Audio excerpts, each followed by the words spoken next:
Let's start maybe with cheap guys. Jeweled Mecha, 1/1 Beast, Battle Cry, add a random beast to your hand. I won't talk much about this guy, straight up a good card, right? It's like a web spinner, you'll find a card everywhere. Aggro deck, or not, you just play it everywhere. It's like a web spinner with immediate effect. No mission inventor is better than load holder if you have stat line 2/1 on it. So why is this weaker than web spinner? The web spinner was quite broken back in days. And I think power level of decks were even higher than this way it will be. So yeah, very good card, must have everywhere. Raptor Hatchling, 1 mana, 2/1 Beast. Deathrattle shuffle a 4/3 Raptor into your deck. 4/3 Raptor is a 1 mana card as well. So draw it, you get a 4/3 for 1 mana, really good deal, right?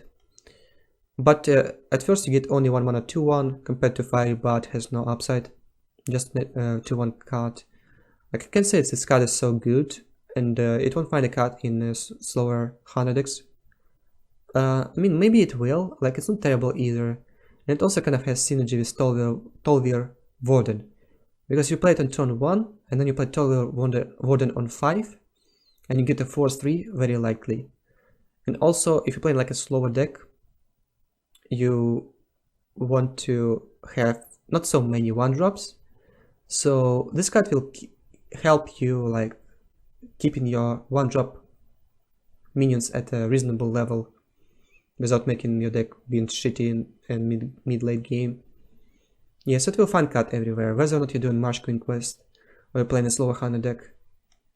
It seems like it's very good share, and Tolvir Warden will find some use from it too.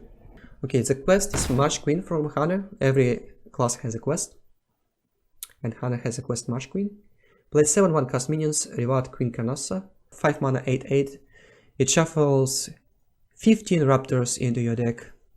So the Raptor itself is a 1 mana 3/2 with Battle Cry, draw a card, and it's a beast.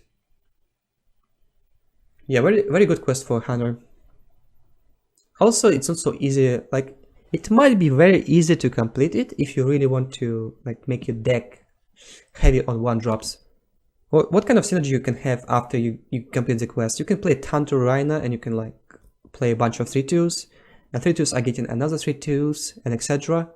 Also there's a quest, there's a card Stampede, which is a spell. Each time you play a beast, this turn add random beast to your hand. So with Stampede, you have even more synergy if you complete the quest. Let's say you don't play like you draw a Raptor, you don't play it immediately, maybe you have like a Savannah High main or a way to like play stuff, and then you go with Stampede and you go off. You get you play a Raptor, you draw a card, you have a chance of getting another Raptor and getting another beast into your hand, and then etc. You just never run out of fuel. So like you can play a really bunch of 1-drops and go with Stampede in deck, and you can expect to not run out of cards and complete the quest really quickly as well. Feels like a powerful strategy to go for. I mean, you can say it's a POP, but like really, you're playing kind of underwhelming 1-drops if you go for this quest. So you run out of cards really quickly, and yeah, you hit this 8/8 oftentimes. Also, not to mention you start with 1 card less. So in order to complete this quest, you need to draw enough 1-drops to at least have a chance, right, to complete the quest. Let's say start with coin, you have 4 cards, one of them is quest. So if you draw only 1-drops on a coin, you have 3 cards to start with. Turn 1 you draw 1 card, turn 2 5 cards, turn 3 6 cards, and turn 4 7 cards. So technically, if you're on coin, you can complete the quest until turn 5 without using the coin if you draw only 1-drops. But then what? Yeah, then you hit a turn 5 queen and you shuffle all this stuff into your deck. But you only draw like, let's say until then you have 22 cards, you have 21 card in your deck, and you shuffle 15 cards. So odds of drawing the Raptor is like 40% or something. So don't always hit the Raptor next turn, and even if you hit the Raptor, you don't expect to like chain Raptors one by one. The more Raptors you hit, the less likely you draw them. It's like ambush from beneath the ground type of effect. You don't always like expect your opponent to draw ambush immediately. So I would say faster you get it, less likely you will draw Raptor immediately. But also just simply getting an 8/8 on the board in turn 5 is quite nice. Yeah, I mean, I can see how it's not OP and how they like balanced it in a way. I can see how slower Hunter can be good and how faster one can be good too. Okay, if you play a bunch of 1-drops in your faster Hunter, yeah, you complete the quest quickly. But you need to play like really shitty 1-drops in order to do so, right? You need to play... what's even a good 1-drop? There are no good 1-drops introduced except for Hunter like good beasts. Like right now, Hunter has Fiery Bat and Alicat. I guess you have to play cards like Timberwolf. You have to play all neutral beasts. You have to play Dire Alpha. Maybe Hungry Crab. Like stat line 1-2, that's what you're aiming for with this type of approach, right? Maybe Shield Bearer. Shield Bearer might be pretty good actually. Zealous Infiltrate, Young Priestess, Young Dragonhawk, Stone Tusk Boar, like all these cards. Like, yeah, you can win the game just by playing 1-drops if your opponent doesn't like hit any AoE at all. You play against Druid, he can swipe you down basically. The Queen Canassa itself will not carry you, I don't think, when you're out of cards completely. But you can also play a slower Hunter deck. You probably will always play Tolver Wandern in such types of deck just to guarantee, like, if you hit Tolver Wandern on 5, you get extra 2 1-drops, you complete the quest next turn, you're good. You guarantee it, even if you play a fast deck, you have to play Tolver Wandern. It has a good synergy with Raptor Hatchling, if you play in a slower deck, so you're still playing it. The quest feels really powerful, so it's probably the best quest in the game right now. Yeah, you can go slower with it. I kind of liking like more like mid-range approach. Maybe run 10 1-drops, 14 1-drops in deck or something. With Tolver Wandern you can expect to draw it kind of frequently. Maybe play all this new 1-drops, Raptor Hatchling and Jeweled Mecha. Dire Alpha is pretty good. If Dire Alpha is good, you can also run Unleash the Hounds to like beat aggro. So we have Alicat, 2 Fiery Bats, 2 Raptors, 2 Macross. So it's 8. So I would say you need at least 12. Agent Squire. You can also play Abusive Sergeant. So those are like kind of a good ones, right? So it's kind of easy to find 14 good beasts, and then with Tolver Wandern you can still expect to make it work, make the quest complete really quickly. And then you play like Crackling Razormaw on your beasts and you make them toxic and it helps you trading. And then at some point you just go off here with your Stampede, Thunder Rhino, 1-drops. Yeah, quest seems like really good one. I'm pretty sure Quest Hunter will be strong. There's no aggro, there's no like dominant aggro deck to stop. Like, I really don't know how Zoo will work. It is completely possible Zoo just like kills everyone and all these slow decks, they just rest because they're getting beaten by Zoo every time. And then there'll be still like quite few archetypes and you need to have an anti-aggro decks even with if you play like Galaka Crawler, because there will be not only pirates but also Zoo. Yeah, but if it's not the case, Hunter seems pretty good spot with this quest. You might say, oh, Hunter pretty aggressive itself, but all this like, you saw how Hunter performed against patches, right? You play Alicat, they play in the first main, they get weapon, kill your 1/1. Patches trades, they have a board, they play like pirate, buff the weapon, and then like you never get on the board really. So that's not the quest, not the case anymore. Hunter is promising. And quest is strong as well. Right, talking about Stampede. 1 mana spell, each time you play a beast this turn, add random beast to your hand. It's a good spell to have, right? It's like a lock and load, but just better because it's cheaper. And also, you're not always getting a spell from Lock and Load, so you can start like shit train if you're stampeding, if you're Lock and Loading because you just hit minions only. And it also has a synergy with the 1-drops. If you run 1 mana cost minions like beasts, extra reason to run boar over any other 1-drop, because like you want to hit beasts only if you run in Stampede. Yeah, so you hit all these 1-drops, you play your Marsh Queen, you play Stampede, get a bunch of value. That's your hand refill mechanism when you play a lot of 1-drops. Seems like a really strong card, and it will find a fit in a Hunter for sure if you're playing Quest. Like 100%, there's no reason to not play it. Just card is really good hand refill. Dinomancy, your hero power becomes give a beast +2/+2. 2 mana spell. Yeah, so card isn't a minion, it doesn't have any beast synergy, but it does give you a beast +2/+2. So, compared to Mark of Yasharash, you spend 2 mana, you give you beast +2/+2, and you draw a card. So basically, Mark of Yasharash is just like you have a hero power give you a minion +2/+2. And Mark of Yasharash is a pretty good spell, right? Kind of flexible. You can... I mean, I can't say it's OP. Like, personally, when I play Beast Druid, Mark of Yasharash was just sitting in my hand when I could curve out well every turn. You always play a 5-drop instead of playing a 3-drop and a Mark of Yasharash, because it's about same power level, even better, right? So Dinomancy, it will help you if you have a lot of 1-drops, because you can like play 1-drop and Dinomancy on it, and you have like a decent 3-drop kind of. Is it worth a card? I don't know, man. I definitely don't think you should play 2 of those. If you play 2, when you draw second Dinomancy, you can play it. Like how it works, you have 6 mana, you can use your hero power to give +2/+2, then play second Dinomancy, your hero power refreshes, you can give a minion +2/+2 again. But it's like 6 mana Blessing of Kings. Not so great, right? So I don't want to play 2 of those probably. You never want to hit 2 of those immediately. And playing 1, I don't see how it harms you too much. So I think playing 1 is like staple for Hunter to play 1 Dinomancy. But I also might be wrong about it, because I don't feel like it's super necessary to have it. And it also harms your curve. You don't want to play a hero power every turn. And also, Hunter doesn't have a bad hero power, like Smork is pretty good.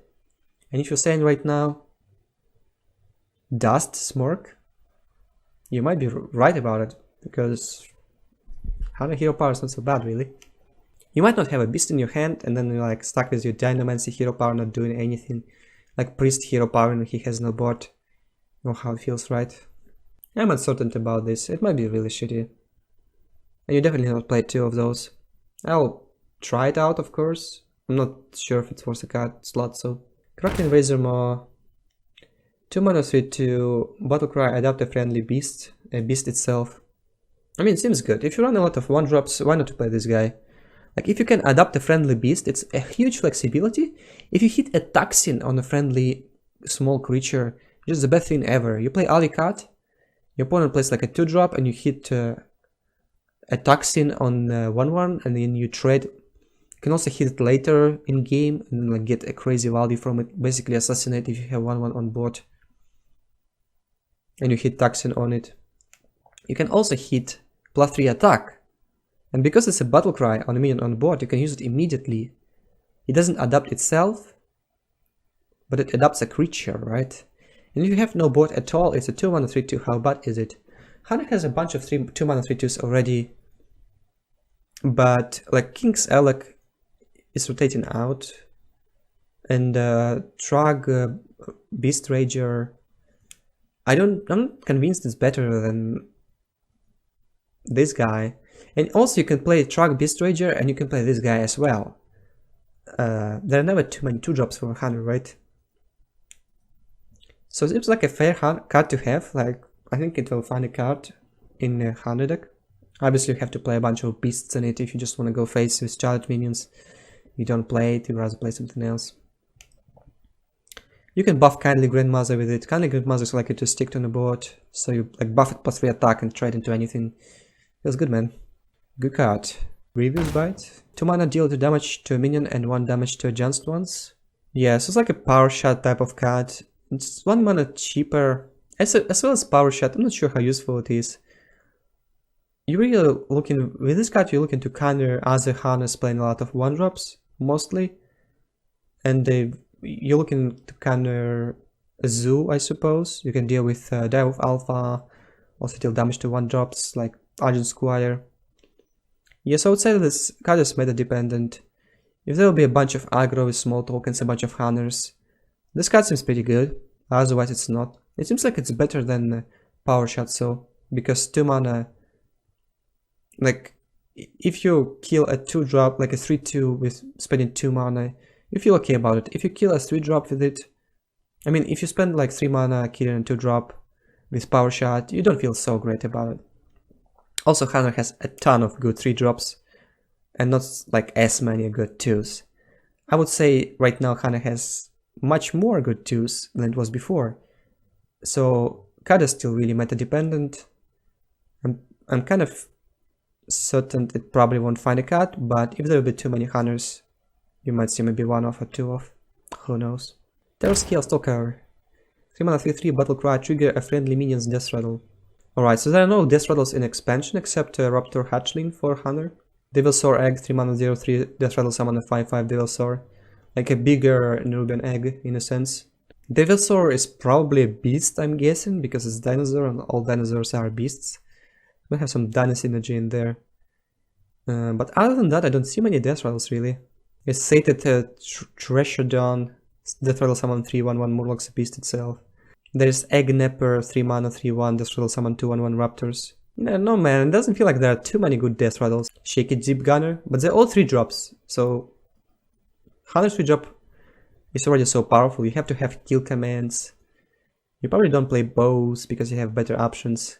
But if you have Animal Companion, it's kind of a good card too, right? The card isn't bad. Compared to Mounted Raptor, you can play Mounted Raptor, but you don't get immediate effect. This card gives you immediate effect, so it's kind of more powerful if you hit a Deathrattle. But on an empty board, it's not as good. There's Infested Wolf you can hit, I guess. Fiery Bat, Kindly Grandmother, Savannah's Highmane. You can play a Loot Hoarder if you want to be slower. Twilight Summoner. You can also play like Nazas Hunter, play Sylvanas or Karen. That's pretty slow, so... What I know for sure, it doesn't seem like this card fits a strategy of having a lot of 1-drops. So if you want to play this, you don't want to play it in a quest deck. You want to play it in maybe a slower Hunter with a bunch of Deathrattles. The card isn't bad. If you play like Nazas Hunter, this fits quite well. It's also a bit faster than Princess Huhuran. You can expect your Deathrattles to stick around much more frequently on turn 3 than on turn 5.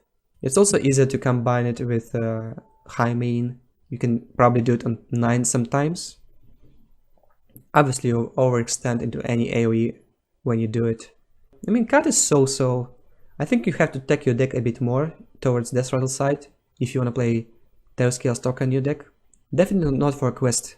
So I won't be surprised if this card will not see any play. Obviously I will experiment with it, but probably Quest Hunter will be just stronger than Deathrattle Hunter. And this card will not make much difference. Tolby Warden, 5 mana 3/5 battle cry, draw 2/1 cast minions from your deck. Very good card for multiple reasons. The 5 mana 3/5 isn't so bad, it's not a beast itself, but what it does, it draws 2/1 cast minions from your deck, so you're less likely to draw a 1 cast minion after. Or let's say you play quest deck and you get Queen Canassa, you play Queen Canassa. A lot of your 1-drops in your deck are 3/2s which are drawing a card. So hell yeah, I want to draw those. You're probably not playing too many 1-drops if you're going for like Deathrattle Hunter. If you play Deathrattle Hunter, it makes more sense to play a Gravitor's Bite then and have like more spell-oriented deck rather than going for a bunch of beasts. Then you're probably not playing Tolvir Warden as well. But for Marsh Queen quest, this card is like really good. Must have. You have to have a moderate amount of 1-drops to play it, so at least 6 I would say. So it doesn't make sense to play it in a non-quest deck because you don't want to have so many 1-drops. You can justify having so many 1-drops because you have Tolvir Warden. Swampkin Dread, 7 mana 9/9. After your opponent plays a minion, attack it. Yes, as I said before, card is pretty good. There are a lot of poisonous keyword cards introduced, so the power level of this card really depended on how popular poisons and adapt creatures are. If you play Adapt minion, you have 33% chance. I don't know, like the 10 adapts, right? So slightly less than 33% chance to hit Poison's keyword. And then you just drag this Swampkid Dread. It's really random so to rely on such stuff. Also, if you hit Adapt creature, you can hit a Divine Shield. And then you like feed a Divine Shield to Swampkid Dread. And maybe you can use your board, your main board, to trade into it. And it won't cause as much harm. Overall, 7 mana 9/9 looks good on paper. As I said before, text on it is a drawback, and even more of a drawback now since I know there are quite a few decent poisonous keyword creatures, and also Adopt can give you poisonous keyword. It's probably still worth playing, so there'll be a lot of disappointment coming from you when you play it. But also if it works, you get a 7 mana 9/9. I'm not completely excluding the fact that it won't even see a play. Of course, people will play it at first, but it's 7 attack minion, and it really depends how often you punished with hard removal, poisonous keyword creatures, how often this creature actually survives a turn. Really depends. Yeah, so I'm not sure about it. It's like meta depending creature, not OP at all.